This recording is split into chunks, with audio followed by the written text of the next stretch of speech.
അപ്പോൾ അസ്സലാമു അലൈക്കും, പുതിയൊരു വീഡിയോയിലേക്ക് എല്ലാവർക്കും സ്വാഗതം. അപ്പോൾ വെള്ളിയാഴ്ച ഒന്ന് നിൽക്കാൻ പോലും ടൈമില്ലാതിരുന്നൊരു ദിവസമായിരുന്നു. ആ ദിവസത്തെ കുറച്ച് വിശേഷങ്ങളൊക്കെയാണ് ഞാൻ കാണിക്കുന്നത്.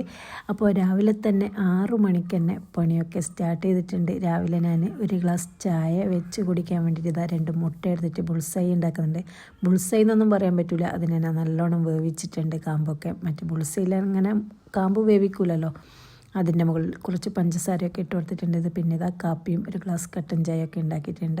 കട്ടൻ ചായയൊക്കെ കുടിച്ചു ഞാൻ. അങ്ങനെ ഇതാ വേഗം പുറത്തേക്ക് കഴിഞ്ഞിട്ട് അടുപ്പ് കത്തിച്ചിട്ടുണ്ട്. അയ്യട ഉണ്ടാക്കാൻ വേണ്ടിയിട്ട് പഴം പുഴുങ്ങാൻ വേണ്ടിയിട്ട് വെക്കണം. അപ്പോൾ തലേന്ന് ഉണ്ടാക്കണം എന്ന് വിചാരിച്ചതാണ്, പക്ഷേങ്കിൽ ടൈം ഉണ്ടായിട്ടില്ല. രാത്രി ഒരുപാട് ലേറ്റായി. അപ്പോൾ പിന്നെ എന്താക്കി, പിറ്റേന്ന് രാവിലെ വേഗം ഉണ്ടാക്കാന്ന് വെച്ചാൽ, കാരണം വെച്ചാൽ അത്യാവശ്യം പഴുത്തിട്ടുണ്ട് പഴം. പിന്നെ ഇനി സമയം ലേറ്റ് ആകാൻ വേണ്ടിയിട്ട് കഴിയൂല. പിന്നെ അത് കായട ഉണ്ടാക്കാൻ വേണ്ടിയിട്ട് ഭയങ്കര ബുദ്ധിമുട്ടായിരിക്കും. അതുകൊണ്ട് ഞാൻ വേഗം രാവിലെ തന്നെ ഫസ്റ്റ് പഴം പുഴുങ്ങിയെടുക്കുന്നുണ്ട്. പിന്നെ അത് പഴുക്കൂലല്ലോ, ചൂട് കാരണം വേഗം അത് തൊലിയൊക്കെ കറുപ്പ് വരുന്നു. അങ്ങനെ പഴം ഇവിടെ പുഴുങ്ങാൻ വേണ്ടി വെച്ചിട്ട് അതിനുശേഷം ഞാൻ വേഗം ഇതാ ഉള്ളിലേക്ക് കയറിയിട്ട് പിന്നെ പിരിയടൻ്റെ പണ്ടം തലേന്ന് ഉണ്ടാക്കി വെച്ചിട്ടുണ്ട്. വ്യാഴാഴ്ച തന്നെ അത് ഉണ്ടാക്കി വെച്ചതുകൊണ്ട് രാവിലെ വേഗം പിരിയട ഉണ്ടാക്കിയെടുക്കാമെന്ന് വിചാരിച്ച് അങ്ങനെ വേഗം അതിന് മാവൊക്കെ കുഴച്ചെടുത്തിട്ടുണ്ട്. എന്നിട്ട് ഇതാ നല്ല പോലെ ഒന്ന് പരത്തി കൊടുക്കുന്നുണ്ട്. പിന്നെ അത്യാവശ്യം നല്ല നൈസായിട്ട് ഇത് പരത്തി കൊടുക്കുകയും വേണം. പിന്നെ കുറേ ആൾക്കാർ പറയുന്നുണ്ട് ഇതൊക്കെ ഇങ്ങനെ മുറിച്ചിട്ടാൽ നമ്മൾ റൗണ്ടാക്കിയിട്ട് എടുക്കൂലേ, അങ്ങനെ ഇട്ടാൽ അതൊക്കെ ഒട്ടിപ്പിടിക്കുന്നതെന്ന്. അത്യാവശ്യം അതിൻ്റെ മുകളിലൊക്കെ പിന്നെ മൈദ തൂവിയാൽ അത് ഒട്ടിപ്പിടിക്കൂല. ഞാൻ ഇട്ടത് ശരിക്കും നിങ്ങൾ കാണുന്നുണ്ടാവൂലേ ഞാൻ എങ്ങനെയാണ് ചെയ്യുന്നതെന്ന് വെച്ചാൽ, ഇതുപോലെ ഇങ്ങനെ മുറിച്ചെടുത്തിട്ട് എല്ലാം അട്ടിക്ക് ഇട്ട് കൊടുക്കുകയിൽ അങ്ങനെ വേഗം പിരിയടൻ്റെ എല്ലാതും ഞാൻ മുറിച്ചെടുത്തിട്ടുണ്ട്. മുറിച്ചിട്ട് എല്ലാം അട്ടിക്കങ്ങ് ഇട്ട് കൊടുത്തിട്ട് ഞാൻ വേഗം പുറത്തേക്ക്, നമ്മുടെ പഴമൊക്കെ അവിടെ വേവാൻ വേണ്ടി വെച്ചിട്ടില്ലേ, അത് എന്തായി നോക്കാൻ വേണ്ടിയിട്ട് വേഗം പുറത്തേക്ക് കഴിഞ്ഞിട്ടുണ്ട്. അങ്ങനെ പുറത്ത് കഴിഞ്ഞ് നോക്കുമ്പോൾ പഴമൊക്കെ സെറ്റായി വന്നിട്ടുണ്ട്. അത് പഴം ഇതുപോലെ ഒന്ന് കയറി വരും. അത് ആയാൽ പുഴുങ്ങിയിട്ട് റെഡി ആയാൽ അങ്ങനെ വേഗം വെള്ളത്തിൽ നിന്ന് അതൊക്കെ ഒന്ന് എടുത്ത് മാറ്റുന്നുണ്ട്. അങ്ങനെ പഴം പുഴുങ്ങിയത് റെഡിയായി. പിന്നെ അതേ അടുപ്പിൽ തന്നെ വേഗം ഞാൻ ഫ്രൈ പാൻ വെച്ചിട്ട് പിന്നെ അതിലേക്ക് ഉള്ളി ഇട്ട് കൊടുത്തിട്ടുണ്ട്. മുട്ടൻ്റെ പണ്ട് ഉണ്ടാക്കാൻ വേണ്ടിയിട്ടാണ്, കായ് അടക്കില്ല. ഈ പണ്ടത്തിൽ ഉള്ളി ഇടുന്നതിന് കുറേ ആൾ പറയുന്നുണ്ട്, പക്ഷേങ്കിൽ നമ്മളെടുക്കുന്ന ഒരുപാട് ആൾ നല്ല ടേസ്റ്റ് ഉണ്ടെന്ന് പറഞ്ഞിട്ടാണ് ഈ സാധനം വാങ്ങുന്നത്. അതുകൊണ്ടാണ് പിന്നെ ഞാൻ ഈ സാധനം ഉള്ളി ഒഴിവാക്കാത്തത്. ഉള്ളി എന്ന് പറഞ്ഞാൽ സാധാ ഇതുപോലെ ഞാൻ ആക്കിയ പോലെ മുരിച്ചിട്ട് ഇടുന്നെങ്കിൽ നല്ല അടിപൊളി മണമായിരിക്കും ഉണ്ടാകൽ. നേരെ മറിച്ച് ഉള്ളി ഇതുപോലെ മുരിയാണ്ട് ഉണ്ടാക്കിയാൽ അത് വേറൊരു സ്മെല്ലായിരിക്കും വരൽ. അത് രണ്ടും വ്യത്യാസമുണ്ട്. അതുകൊണ്ടാണ് ഇതുപോലെ നല്ല ഫ്രൈ ആക്കിയിട്ടിട്ടാൽ ഒരു കുഴപ്പമുണ്ടല്ലോ, അടിപൊളി ടേസ്റ്റ് ആയിട്ടുള്ള മുട്ടൻ്റെ പണ്ടുണ്ടാവും. അങ്ങനെ ഞാനിതാ മുട്ടൻ്റെ പണ്ടൊക്കെ റെഡിയാക്കിയിട്ട് വരുമ്പോൾക്ക് അനിയത്തി ഞാൻ നേരത്തെ പരത്തി വെച്ചിട്ടുണ്ടല്ലോ പിരിയടൻ്റെ അതിലൊക്കെ ഓള് നിറച്ചെടുത്തിട്ടുണ്ട്. പിന്നെ എൻ്റെ ഡ്യൂട്ടി തന്നെ അതൊക്കെ പിരിയിട്ട് എടുക്കുന്നുണ്ട്. ഇത് ഫ്രൈ ചെയ്യുമ്പോഴും നല്ല പോലെ ശ്രദ്ധിക്കണം. അത്യാവശ്യം നല്ല തീയൊക്കെ ഇതിന് വേണം. എന്നാലും കുറച്ച് ടൈം എടുത്തിട്ട് നല്ല പോലെ മുരിച്ചെടുത്താൽ കുറച്ച് ദിവസം, ഒരു 3-4 ദിവസം നല്ല പോലെ ഇത് ക്രിസ്പി ആയിട്ട് തന്നെ ഇരിക്കും. പിന്നെ അതിൻ്റെ ഓൾറെഡി ടേസ്റ്റ് ഒരു വ്യത്യാസം വരും പിരിയടൻ്റെ. ഏത് സംഭവം അങ്ങനെ ഒരു 2-3 ദിവസം നല്ല ടേസ്റ്റ് ഉണ്ടാവും. പിന്നെ അത്ര വലിയൊരു എനിക്കിഷ്ടമല്ല അങ്ങനെ കുറേ ദിവസം വെച്ചിട്ടൊന്നും. ഇങ്ങനെ ഏത് ഐറ്റംസ് ആയാലും അതിൻ്റെ ഒരു ഫ്രഷ്നെസ് കിട്ടൂല. അതന്നെ കാരണം അങ്ങനെ ഞാൻ പിരിയടൊക്കെ പിരിയിട്ട് കഴിഞ്ഞിട്ടുണ്ട്. പിന്നെ പഴമൊക്കെ ഒന്ന് അരച്ചെടുക്കണം. അത് അത്യാവശ്യം തണ്ണിയിട്ടുണ്ട്. പിന്നെ ഇനിയും കൂടി തണ്ണിയാൽ അതൊന്ന് ഉറച്ച് വരും. പിന്നെ കഷ്ണമായിട്ട് ഇങ്ങനെ നിൽക്കും, നല്ലപോലെ അരഞ്ഞ് കിട്ടൂല. അങ്ങനെ ഞാൻ വേഗം ഗ്രൈൻഡറിലിട്ടിട്ട് അതൊക്കെ അരച്ചെടുത്തിട്ടുണ്ട്. പിന്നെ നാസ്ത കഴിക്കുന്നുണ്ട്. 10 മണിയായി. ചപ്പാത്തിയും ചിക്കൻ കറിയാണ് ഉണ്ടായത് നാസ്തക്ക്. അപ്പോൾ അത് വേഗം വായിലെ മൂക്കിലെ തിന്നിയായിരുന്നു. കാരണം വെച്ചാൽ ടൈം വേഗം പണിയൊരുക്കണം എന്നുള്ള ഒരു ലക്ഷ്യം മാത്രമാണ്. ഇപ്പം തന്നെ 10 മണിയായില്ലേ, ഓരോന്നെടുക്കുമ്പോഴേക്കും ടൈം ഇങ്ങനെ ഒരു ജാതി ഓട്ടം തന്നെ. നമ്മളൊന്നും കാത്തിക്കുന്നില്ല. അതിൻ്റെ അടുക്ക് ഓടി എത്താൻ നോക്കിയാൽ അതിനും പറ്റുന്നില്ല. പിന്നെ ഞാൻ പിരിയടൊക്കെ അങ്ങോട്ട് സൈഡാക്കി വെച്ചിട്ടുണ്ട്. പിന്നെ കുഴപ്പത്തിന് കുഴച്ചെടുത്തിട്ട് അതും എല്ലാം ഇതുപോലെ പരത്തി എടുത്തിട്ട് ഇതുപോലെ ഒന്ന് മുറിച്ചെടുത്തിട്ട് അതും ഷേപ്പാക്കിയിട്ട് അവിടെ വെക്കുന്നുണ്ട്. പിന്നെ പിരിയടൊക്കെ ഫ്രൈ ചെയ്ത് കഴിയുമ്പോഴത്തേനും തന്നെ ഈ കുഴലപ്പവും റെഡിയായിട്ട് കൊടുക്കണം. എന്നാൽ അതേ എണ്ണയിൽ തന്നെ വേഗം ഇട്ടെടുത്തിട്ട് പണി ഒരുങ്ങും. അങ്ങനെ ഞാൻ വേഗം ഒരു ശ്വാസം കഴിക്കാൻ പോലും എനിക്ക് ടൈമില്ല. അങ്ങനത്തെ ഒരു വെള്ളിയാഴ്ചയായിപ്പോയി. ഞാൻ കുഴലപ്പൊക്കെ റെഡിയാക്കുന്നുണ്ട്. അവളിതാ പിരിയടൊക്കെ ഫ്രൈ ചെയ്യാൻ വേണ്ടിയിട്ട് എല്ലാം ഒരു പാത്രത്തിൽ ഇതുപോലെയാണ് ഇടുന്നത്. കാണുമ്പോൾ നിങ്ങൾക്ക് മനസ്സിലാവുമെന്ന് വിചാരിക്കുന്നു. ഒന്നും ഒട്ടിപ്പിടിക്കുകയോ ഒന്നും ചെയ്യുന്നൊന്നുമില്ല, എല്ലാം അട്ടിക്കെട്ടിട്ടാണ് കൊണ്ടുവന്നത്. അങ്ങനെ അവൾ പിരിയടൊക്കെ ഫ്രൈ ചെയ്തിട്ടുണ്ട്. പിന്നെ എൻ്റെ കുഴലപ്പമൊക്കെ ഞാൻ എല്ലാം കൂട്ടിയിട്ട് അവിടെ റെഡിയാക്കി വെച്ചിട്ടുണ്ട്.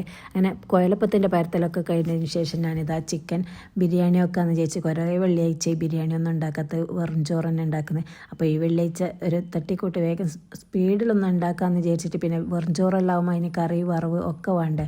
അങ്ങനെ ഞാൻ ബിരിയാണി തന്നെ വെക്കാൻ വേണ്ടി തീരുമാനിച്ച് ചിക്കനൊക്കെ കഴുകി വൃത്തിയാക്കിയിട്ടുണ്ട്. അതിലേക്ക് ആവശ്യത്തിനുള്ള ഉപ്പും 2 സ്പൂൺ മുളകിൻ്റെ പൊടിയും കുറച്ച് സിർക്കയും കുറച്ച് കസൂരി മേത്തിയും കൂടി ഇട്ടിട്ട് നല്ല പോലെ ഒന്ന് കുഴച്ചെടുക്കുന്നുണ്ട്. പിന്നെ അവിടെ കുഴച്ച് വെക്കാനൊന്നും ടൈമില്ല.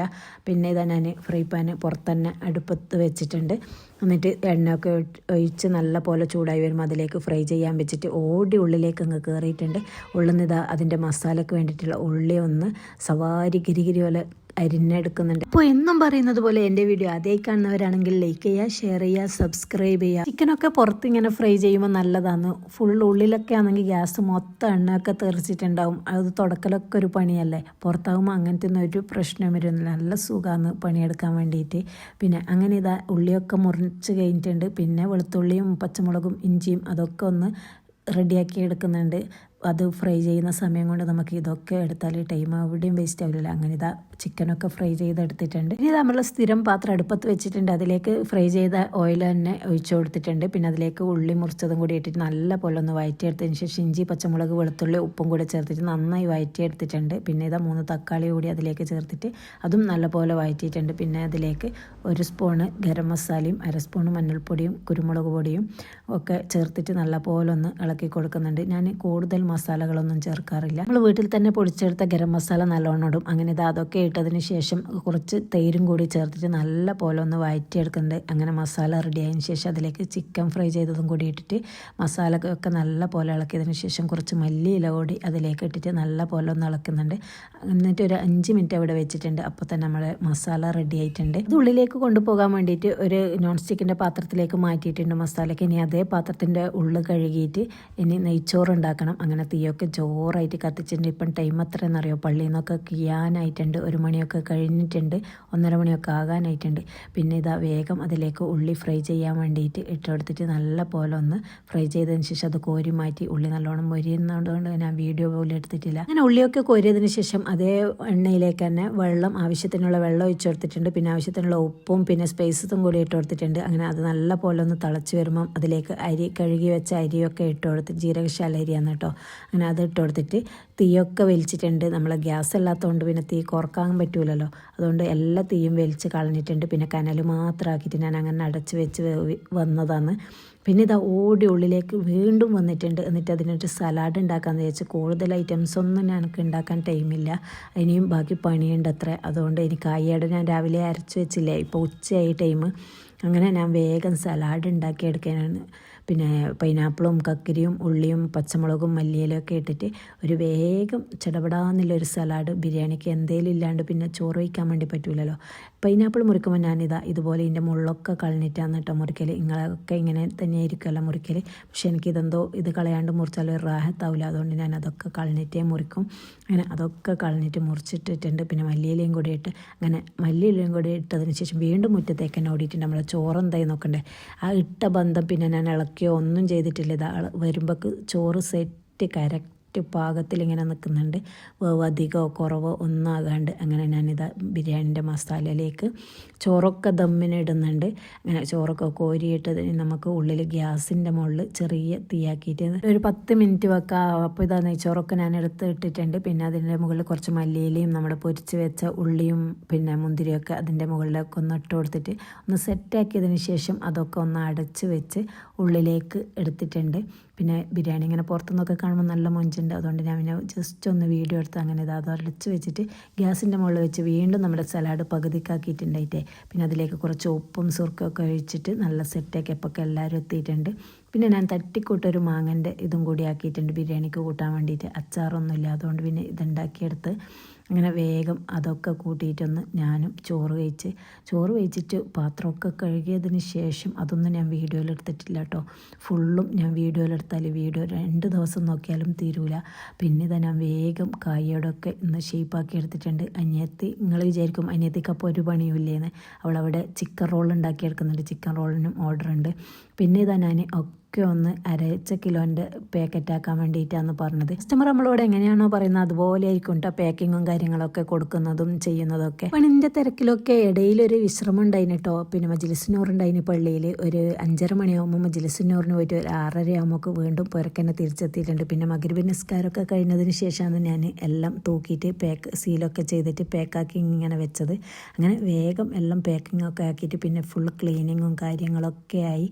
അങ്ങനെ ഫുള്ള് തിരക്കില്ലൊരു ദിവസമായിരുന്നു വെള്ളിയാഴ്ച. അപ്പോൾ പുതിയൊരു വീഡിയോയുമായി വീണ്ടും വരുന്നത് വരേക്കും ബൈ.